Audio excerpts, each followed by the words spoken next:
Bonsoir, comment allez-vous les super étudiants? J'espère que vous allez hyper bien. Alors la vidéo d'aujourd'hui, c'est une vidéo très spéciale et très importante. Aujourd'hui, nous allons voir des erreurs qu'il ne faut surtout pas faire pour apprendre une langue. Et évidemment, en ce qui nous concerne le français. Et alors, toutes ces erreurs, j'aurais énormément voulu qu'on m'en parle avant que je mette à apprendre l'anglais. Ça m'aurait fait gagner énormément du temps. Et donc, c'est pour ça qu'aujourd'hui, je veux vous en parler. Alors n'oubliez pas de vous abonner à la chaîne. Vous pouvez dire que de ne pas s'abonner à la chaîne, c'est la première erreur. Alors, la première erreur, c'est faire trop de théorie et assez de pratique. On va voir pendant toute cette vidéo qu'on peut comparer un peu l'apprentissage d'une langue à l'apprentissage d'un instrument de musique. Et bien là, c'est pareil. C'est comme par exemple apprendre la guitare et ne jamais jouer la guitare. Faire que la théorie, ça ne suffit pas. D'accord? Bien évidemment, vous allez me dire, mais petit Sam, c'est difficile, on ne peut pas. Non, c'est pas difficile, c'est tout à fait facile. Alors, vous pouvez vous pouvez pratiquer avec des choses qui sont simples, qui sont très simples pour améliorer la prononciation, pour améliorer, ou bien aussi pour mémoriser bien le vocabulaire. Vous parlez avec vos amis, par exemple, bonjour, je suis Petit Sam, comment tu t'appelles? Moi, je m'appelle Anas. Ah oui, Anas, quel âge as-tu? Moi, j'ai 12 ans. Mais en fait, j'ai 30 ans. Et toi, quel âge as-tu? J'ai ta. Tu habites où? Par exemple. Donc, c'est donc ici, c'est un dialogue très simple que faire que la théorie, ça ne suffit pas. La théorie, ça ne suffit pas. Il faut faire la théorie avec la pratique. Alors, deuxième erreur, c'est justement l'autre extrême. C'est justement de ne absolument pas faire de théorie. Je trouve c'est très important de mettre tout de suite en pratique et dire que la théorie c'est épouvantable, c'est vraiment c'est horrible, ça ne sert à rien, d'accord? Ça ne sert à rien. Ce n'est pas vrai. Vous pouvez un équilibre entre la théorie et la pratique. Alors, troisièmement, oubliez de faire quelque chose d'agréable, quelque chose d'extraordinaire, quelque chose de sympathique. Alors, l'apprentissage d'une langue, c'est quelque chose d'assez lent, d'accord? C'est une chose d'assez lent en termes. Il faut aussi privilégier ce qui est de ton niveau, d'accord? Si tu fais quelque chose trop difficile, tu risques d'abandonner. Alors, fais ce que tu peux faire, d'accord?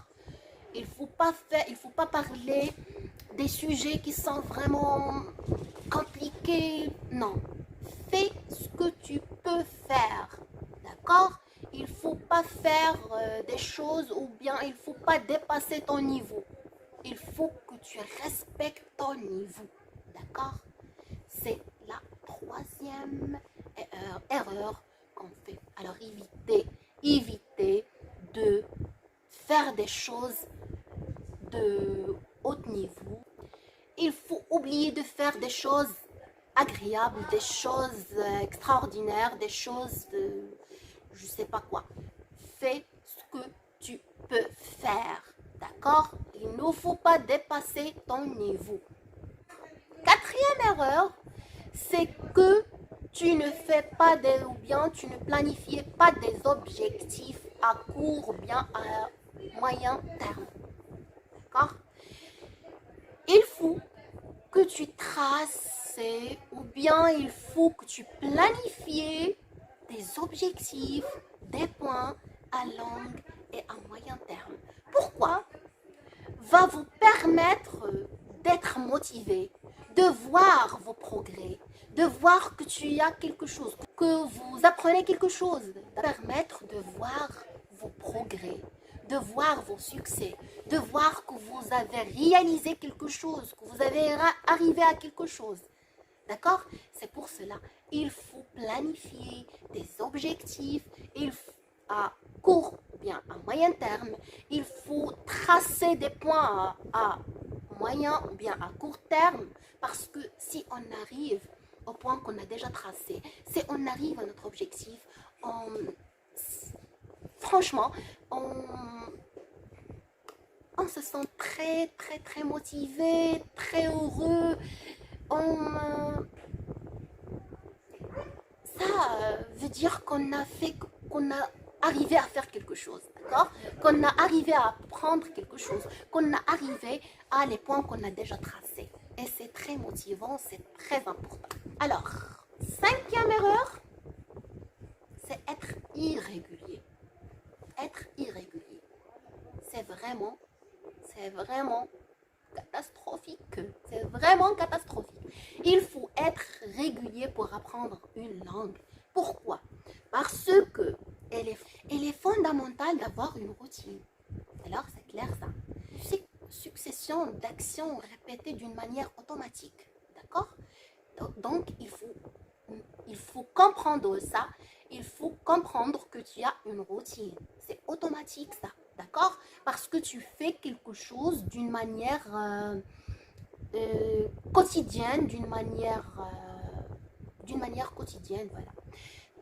Alors, la routine t'oblige d'être régulier. D'accord? Te permet d'économiser le temps. Et te permet d'économiser le temps et de l'énergie consacrée à réfléchir à ce que tu devrais faire chaque jour. Alors, il faut être régulier. Il faut accepter que tu as une routine. Tu as une routine. Il faut accepter ça. Il faut accepter, il faut respecter la routine que tu as. Donc, il faut être régulier. L'erreur, c'est être irrégulier et ce n'est pas vraiment indispensable pour apprendre une langue. Ou bien, la dernière erreur, c'est d'être impatient. D'être impatient, c'est vraiment une erreur, une faute qui menace l'apprentissage d'apprendre une langue. Pourquoi? Parce que penser à l'apprentissage d'une langue est rapide et complètement faux. L'apprentissage d'une langue fait à la durée, d'accord? Il prend du temps. Ce n'est pas facile et ce n'est pas rapide. Parce que chaque langue a des difficultés à apprendre, a des règles, a des choses, a plusieurs choses, d'accord? Alors, il est préférable de l'avoir à la tête dès le départ. L'apprentissage d'une langue, c'est lent, d'accord? L'apprentissage d'une langue, c'est lent. Ça demande du temps. Ce n'est pas court, ce n'est pas rapide, d'accord? Bien sûr, pour ne pas abandonner avant de terminer ton apprentissage. Alors, j'espère que vous arrivez à éviter toutes les erreurs que j'ai dites et ne le commettez pas pour continuer votre apprentissage de la langue française correctement. Alors, j'arrive à la fin de ma vidéo. Alors, voilà, je voulais partager avec vous toutes ces erreurs à ne pas faire, d'accord? Et surtout, ne les faites pas. Vous allez progresser et vous allez progresser beaucoup plus vite. On se trouve dans une prochaine vidéo avec une nouvelle leçon. Bon, comme toujours, respectez le confinement, respectez l'hygiène quotidienne, lavez-vous vos mains avec le savon pour détruire l'enveloppe lipidique de coronavirus, mettez le masque si vous êtes obligé de sortir, bien sûr avec la permission, et voilà.